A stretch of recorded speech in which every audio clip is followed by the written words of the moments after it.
नाज़रीन आदाब, A1 TV में आप तमाम का खैर मकदम है। नाज़रीन, शहर के पंजबीबी पहाड़ पर वाक़ा जमात खाना, जिसे वाच टावर भी कहा जाता है, जो कि आदिल शाही दौरे हुकूमत में तामीर किया गया, जहां पर फौजी रहा करते थे और शहर की निगरानी करते थे। इसी वजह से उसको वाच टावर भी कहा जाता है।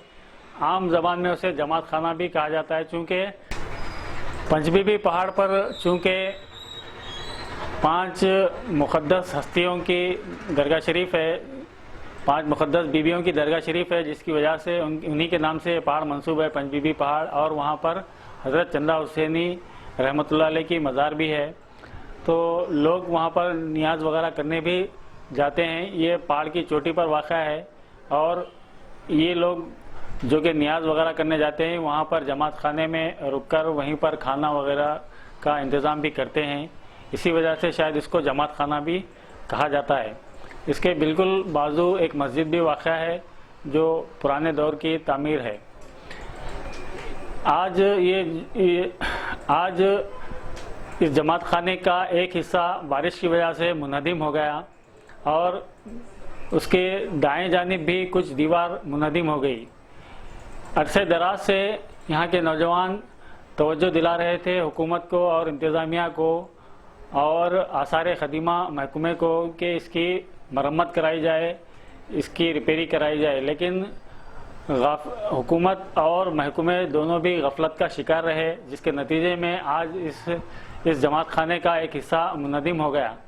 चंद नौजवानों ने आज महकमे आसार ख़दीमा के अहदेदार से मुलाकात करते हुए अपील की, उन्हें एक मेमोरेंडम पेश किया कि इसको रिस्टोर किया जाए, इसकी मरम्मत कराई जाए। आदाब नाजरीन, A1 टीवी उर्दू में आपका खैर मकदम है। जैसा कि आप जानते हैं, रायचूर शहर में ही नहीं बल्कि कई ज़िलों में हिंदुस्तान के ख़ासकर कर्नाटक में भी कई जगह पानी से कई तारीख़ी चीज़ें ख़राब हो रही हैं। जैसा कि आप जानते हैं, रायचूर की खूबसूरत चीज़ें, जैसा कि रायचूर पहचाना जाता है पंचबीबी पहाड़ से, आज ये रायचूर की एक बहुत बड़ी तारीख़ी चीज़ है। ऊपर पहाड़ पर जो बारगाह है, वहाँ का जो किला है, उसको भी कुछ जगह इनेदम हुआ है। आज उसी के ताल्लुक़ से 3-4 साल क़ब्ल ये जो टीम हमारे सामने खड़ी है, ख्वाजा असलम बेग, जॉन वेस्ली साहब और अहमद बेग, ये तमाम लोग मिलकर 3-4 साल क़ब्ल इसी डिपार्टमेंट को वो लोग इसकी मरम्मत के लिए कहे थे, मगर आज तक उसका कुछ भी काम हुआ नहीं। मगर दोबारा उसको रिमाइंड कराने के लिए इनकी टीम फिर एक बार यहाँ पे आकर एक मेमोरेंडम दे रही है। मैं चाहूँगा कि यहाँ के जो ऑफिसर हैं उस मेमोरेंडम को लें और जो फिर ये दोबारा रिमाइंड करा रहे हैं, ख्वाजा असलम साहब से भी रिक्वेस्ट है कि वो पढ़कर उन्हें सुना दें। To the Director of Archaeology Department, District Raichur. Subject, okay. Subject, a portion of historical monument and heritage of Panjbibi Pahad Fort collapse. Respected sir, I am writing to you a stream self to express our concern over the damage being done to the precious and invaluable historical monument of Panjbibi Pahad Fort. Day before yesterday, rain had damaged badly a portion of historical monument and heritage site of Panjbibi Pahad Fort. Now our serious concern is that the remaining portion of the fort is in depleted condition. It may be collapsed any time. If it falls, many casualties may happen because exactly down to the monument, many houses are there. What shocked the most is the negligence and apathy of the authority to the maintenance and conservation of this monument. These monuments are not only the invaluable but a symbolic of our past civilization. This historic monument helped create vibrant. The damaged part of this building must be renovated and restored. Such provision must be made to keep public far from the physical coming near to this monument. This must be a fencing around dedicated part of this monument, install CCTV cameras, putting guards on duty. We appeal your good self to look into the problem and do the needful. After all, this historical monument are symbols and treasure of our culture heritage. Thank you. Yours truly. Jansangram परिषद लिंदा इधर निम्न कोड़ा thank sir, आप इसके बारे में कुछ बोलिए sir. हमारे बीच हॉर्टिकल्चर डिपार्टमेंट के जो ऑफिसर मौजूद हैं, उनको इन ख्वाजा असलम बेग इनकी टीम की जानिब से एक मेमोरेंडम दिया गया है। Okay, good afternoon. ನನ್ನ ಹೆಸರು ಶಿವಪ್ರಕಾಶ್ ಅಂತ, ಆರ್ಕಿಯಾಲಜಿಕಲ್ ಅಸಿಸ್ಟೆಂಟು. ನಾನಿಲ್ಲಿ ಅಡಿಷ್ನಲ್ ಚಾರ್ಜ್ ಇದ್ದೀನಿ ರಾಯಚೂರು ಕ್ಯೂರೇಟರ್ ಪೋಸ್ಟಲ್ಲಿ. ನಾನು ಇಲ್ಲಿ ಬಂದ ನಂತರ ಭಾಳಷ್ಟು ಡೆವಲಪ್ಮೆಂಟ್ ಮಾಡಿಸ್ತಾ ಇದ್ದೀವಿ. ನಮ್ಮಲ್ಲಿ ಕನ್ಸರ್ವೇಷನ್ ವಿಂಗ್ ಇದೆ. ಕನ್ಸರ್ವೇಷನ್ ವಿಂಗಿಗೆ ನಾವು ಇದೇನು ರಿಪೋರ್ಟ್ ಮಾಡ್ತೀವಿ. ಇವತ್ತು ನಾನು ಇನ್ಸ್ಪೆಕ್ಷನ್ ಮಾಡಿದೆ. ಸ್ಯಾಟರ್ಡೇ ನಮ್ಮ ಪ್ರವಾಸಿ ಮಿತ್ರ ಇನ್ಫಾರ್ಮ್ ಮಾಡಿದರು ಈ ಟೈಪ್ ಆಗಿ ಬಿದ್ದಿದೆ ಅಂತಂದು. आप ऊपर जाके देखिएगा सर. ಇವತ್ತು ಬೆಳಗ್ಗೆ ನಾನು ಅಲ್ಲಿ ಹೋಗಿ ಇನ್ಸ್ಪೆಕ್ಷನ್ ಮಾಡಿದ್ದೀನಿ. ಅದ್ರ ಬಗ್ಗೆ ರಿಪೋರ್ಟ್ ಮಾಡ್ತೀನಿ ಅವರಿಗೆ. ದೆನ್ ಆಫ್ಟರು ಡಿಪಾರ್ಟ್ಮೆಂಟಿಂದ ಏನು ಕ್ರಮ ತಗೊತಾರೆ. ನಂತರ ಇಲ್ಲಿ ತಮಗೆಲ್ಲ ಗೊತ್ತಿದ್ದಾಗೆ ಇಲ್ಲೆಲ್ಲ ಪ್ರೋಗ್ರಾಮ್ಸ್ ಮಾಡಿ ಜನರಲ್ಲಿ ಅವೇರ್ನೆಸ್ ಎಲ್ಲ ಮಾಡಿಸ್ತಾ ಇದ್ದೀವಿ. ಮಾನ್ಯುಮೆಂಟ್ಸನ್ನು ಹೆಂಗೆ ಪ್ರಿಸರ್ವ್ ಮಾಡಬೇಕು, ಪ್ರೊಟೆಕ್ಷನಾಗಿ ಇಟ್ಕೋಬೇಕು, ಇಲ್ಲಿದ್ದು ನಮ್ಮ ಮಾನ್ಯುಮೆಂಟ್ಸ್ ಎಲ್ಲ ಚೆನ್ನಾಗಿರಬೇಕು ಅಂತಂದು.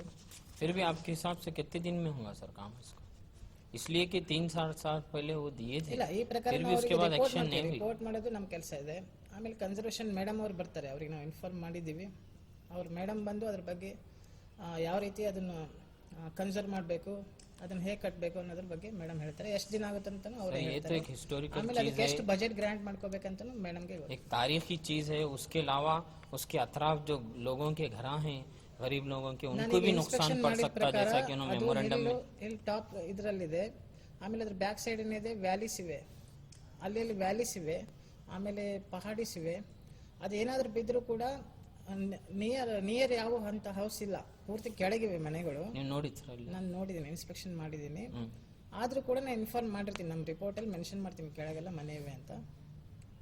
ಯಾರಿಗೂ ಇದು ಆಗಬಾರ್ದು. ಹೆಚ್ಚಲ್ಲಿ ಮನೆಗೇನು ಅಂತ ಪ್ರೆಸೆಂಟ್ ತೊಂದರೆ ಇಲ್ಲ, ಬಟ್ ಅದು ಬೀಳಬಾರ್ದು ಅಷ್ಟೇ. ನಮ್ಮ ಇದು ಕಂಡೀಷನ್ ಚೆನ್ನಾಗಿರಬೇಕು ಅಷ್ಟೇ.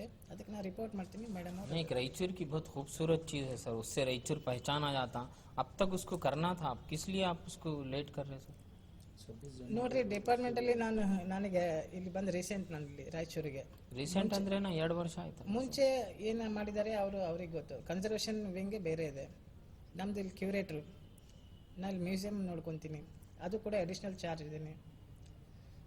ನಂತರ ಅದೇ ಈ ಮಾನ್ಯುಮೆಂಟ್ಸ್ ಡೆವಲಪ್ಮೆಂಟ್ ಬಗ್ಗೆ ಇಯರ್ಲಿ ಕೆಲವೊಂದು ಆ್ಯಕ್ಷನ್ ಪ್ಲಾನ್ ಆಗುತ್ತೆ, ಯಾವ ಮಾನ್ಯುಮೆಂಟ್ಸ್ ತೊಗೊಂಡು ಆ್ಯಕ್ಷನ್ ಪ್ಲಾನಲ್ಲಿ ಇದು ಮಾಡಬೇಕಂತ.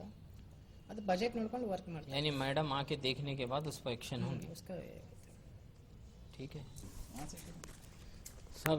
ख्वाजा असलम साहब जना संग्राम परिषद से हमेशा हर वो सोशल एक्टिविटीज़ में बढ़ चढ़ के, वो कहीं भी जो भी किसी के हुकूक होते हैं वो अक्सर उसमें बढ़ चढ़ के रहते हैं.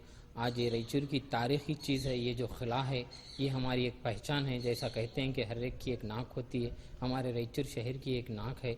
उस किले का ये मुनद्दिम होना, एक हिस्सा गिरना, ये वाकई में हमारे लिए बहुत ही ख़राब चीज़ है. मैं ख्वाजा असलम साहब से, इन्होंने इससे 4 साल कबल भी दिया था, मैं इससे पूछना चाहूँगा.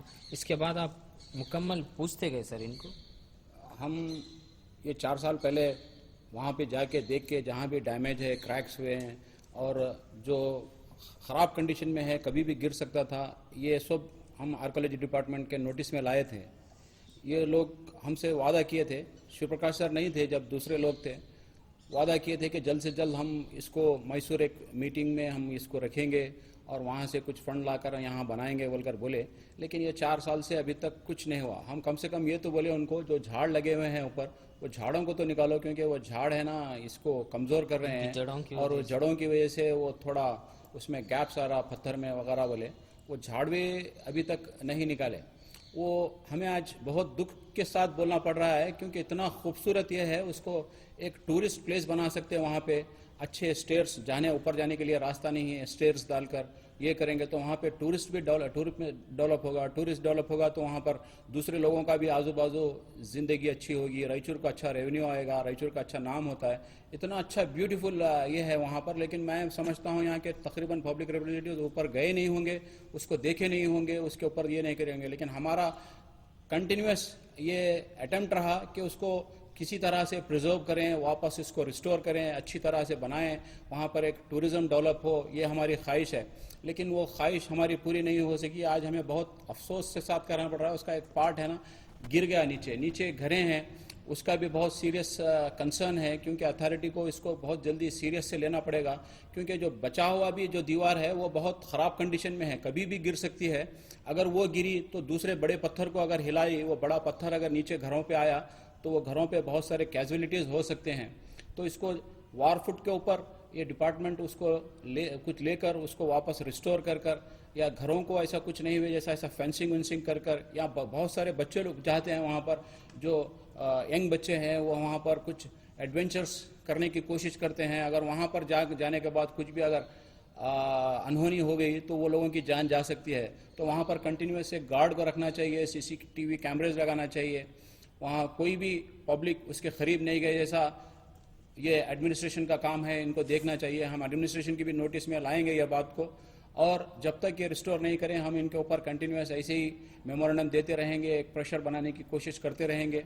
और मैं इसके आपके मीडिया के थ्रू मैं पब्लिक रिप्रेजेंटेटिव्स को भी ये अपील करना चाहता हूं कि ये हमारा बहुत खूबसूरत इतना ब्यूटीफुल मॉन्यूमेंट है, इसको प्रिजर्व करने के लिए अगर आप आगे बढ़ेंगे तो ज़रूर ये काम होगा। जब तक पॉलिटिकल विल नहीं होता कोई काम नहीं होता, हम ऐसे ही फिरते रहेंगे सालों साल, ये काम नहीं होगा। लेकिन हमारे पब्लिक रिप्रेजेंटेटिव्स थोड़ा अगर आगे बढ़ेंगे तो ये काम ज़रूर होगा। शुक्रिया, थैंक यू। आप कुछ बोलना चाहते ನಾವು ವಿನಂತಿಯನ್ನು ಮಾಡಿಕೊಂಡಿದ್ದೇವೆ. ಅವರು ಇದರ ಬಗ್ಗೆ ಕಾಳಜಿ ವಹಿಸಿ ಚೆನ್ನಾಗಿ ಮಾಡ್ತೀವಿ ಅಂತೇಳಿ ಹೇಳಿದ್ದಾರೆ. ಅದು ಒಳ್ಳೆಯದಾಗಲಿ ಅಂತೇಳಿ ನಾನು ಭಾವಿಸ್ತೀನಿ. ಅಷ್ಟು ಮಾತ್ರವಲ್ಲದೆ ಇಲ್ಲಿರ್ತಕ್ಕಂಥ ರಾಯಚೂರಿನ ಮೂಲ ನಿವಾಸಿಗಳು ರಾಯಚೂರಿನ ಐತಿಹಾಸಿಕ ಸ್ಥಳವನ್ನು ಉಳಿಸಿಕೊಳ್ಳೋದಕ್ಕೋಸ್ಕರವಾಗಿ ಈ ರಾಜಕೀಯ ಇಚ್ಛಾಶಕ್ತಿಯನ್ನು ಸಹಿತ ಒಳಗೊಂಡಂತೆ ಎಲ್ಲರೂ ಇದರ ಬಗ್ಗೆ ಆಸಕ್ತಿ ತೋರಿಸಿ ರಾಯಚೂರಿನ ಉಳಿವಿಗೋಸ್ಕರವಾಗಿ ಪ್ರಯತ್ನ ಮಾಡಬೇಕು ಅಂತೇಳಿ ನಾನು ಕಳಕಳಿಯಿಂದ ಎಲ್ಲರನ್ನು ಕೇಳ್ಕೊಳ್ತೀನಿ. Thank you. ಅಹಮದ್, ನಾನಿಲ್ಲಿ ಅಡಿಷ್ನಲ್ ಚಾರ್ಜ್ ತೊಗೊಂಡ ನಂತರ ಇಲ್ಲಿದ್ದೇನಿದೆ ಫಸ್ಟ್ ಮ್ಯೂಸಿಯಮಿಗೆ ಪ್ರಿಫರೆನ್ಸ್ ಕೊಟ್ಟು ಇಲ್ಲಿ CC ಕ್ಯಾಮ್ರಾಸು, ಆಮೇಲೆ ಫೈರ್ ಎಕ್ಸ್ಟಿಂಗ್ವಿಷರು ಪ್ರತಿಯೊಂದು ಇಲ್ಲಿ ಮ್ಯೂಸಿಯಮಲ್ಲಿ ಮಾಡಿಸಿದ್ವಿ. ಆಮೇಲೆ ಪ್ರೋಗ್ರಾಮ್ಸ್ ಮಾಡಿಸಿದ್ವಿ, ಸರ್ಸಿಗೆಲ್ಲ ಇನ್ವೈಟ್ ಮಾಡಿದ್ದೀವಿ. ಆಮೇಲೆ ಅವೇರ್ನೆಸ್ ಏನು ಇದಾಗಬೇಕಂತ NSS ಕ್ಯಾಂಪ್ ಮಾಡಿಸಿದ್ವಿ ಮಾನ್ಯುಮೆಂಟ್ಸಲ್ಲಿ. ಈವನ್ ರಾಯಚೂರು ನಗರ ಅಲ್ಲದೆ ಮಲಿಯಾಬಾದ್ ಫೋರ್ಟ್ನಲ್ಲಿ ಕೂಡ ನಾವು NSS ಕ್ಯಾಂಪ್ ಮಾಡಿಸಿದ್ವಿ. ಯಾರಿಂದ ಅಂದರೆ ಇದು ಅಗ್ರಿಕಲ್ಚರ್ ಯೂನಿವರ್ಸಿಟಿ ಸ್ಟೂಡೆಂಟ್ಸಿಂದ.